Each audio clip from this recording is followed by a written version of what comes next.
Joining us on the phone line is Mr. VG Kannan of the Indian Banks Association. Good afternoon, Mr. Kannan. Thanks for taking our call. I'm going to put specific questions to you, Mr. Kannan. We believe that banks want the JLF mechanism to continue. I thought nobody was happy with the JLF mechanism because they could never come to an agreement. Why do banks want that mechanism to continue, sir? See, you have to understand that if you don't have this scenario, even one particular bank, one small bank having less than, say, even 0.5% share could jeopardize the entire project. So we felt that just as in the case of NCLT, where we have said 75% approval should be good enough to make binding for the remaining creditors. On the same lines, we wanted to have it because, virtually having, say, 20-25 creditors and getting everyone to go to that board and getting clearance could be time-consuming and that would be a problem. So we felt that 75% should be good enough. Right. Mr. Kannan, this is Vishwanath here. I just wanted to ask you this question around, what exactly do you think the RBI will consider or won't consider? Because, this discussion has been going on for a while and they've already given two breathers to the banking industry in terms of those bond losses as well as the NCLT provisioning.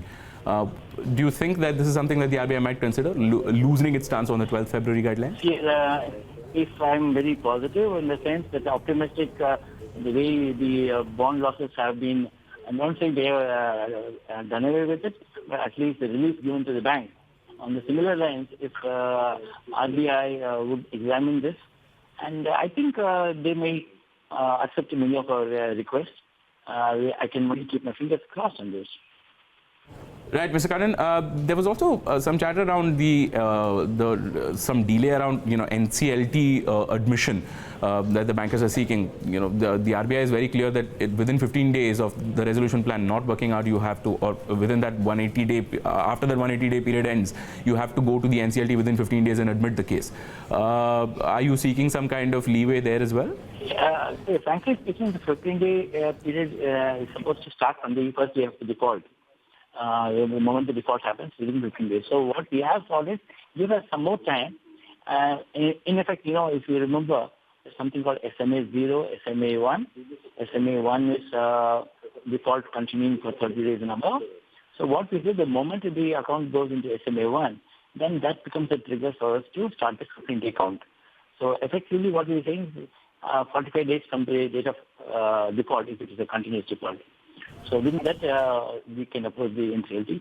This would give us room for the promoters and the creditors to find out some short-term solution. And if there's only a temporary delay, that should not necessarily come in the way and jeopardize the resolution plan which has been put together by all the bankers and the borrowers.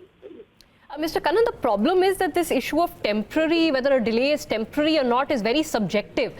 Bankers should actually be, sort of in favor of the RBI putting such stringent norms because it just improves the credit culture, right? Then companies are forced to make sure that their dues are not overdue. I put it the other way. Suppose you go to take a train and the flight and it is delayed by 2 minutes. Would you call it delay? So what else will you call it, sir? Would you call it substantial delay and say this scrap the license? So effectively, this is what we are saying. Just give them some time over a breather of about 25-30 days. That's all. And the moment it goes beyond 30 days, we are fully in agreement with the RBI saying that we will start the process.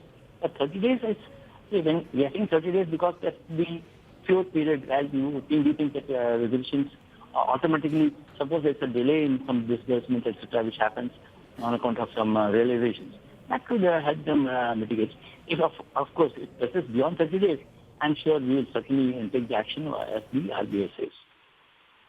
All right, Mr. Kannan, believe it. Thank you so much indeed for joining us. That's the IBA that's wanting the RBI to tweak its own circular of 12th of February on the resolution process.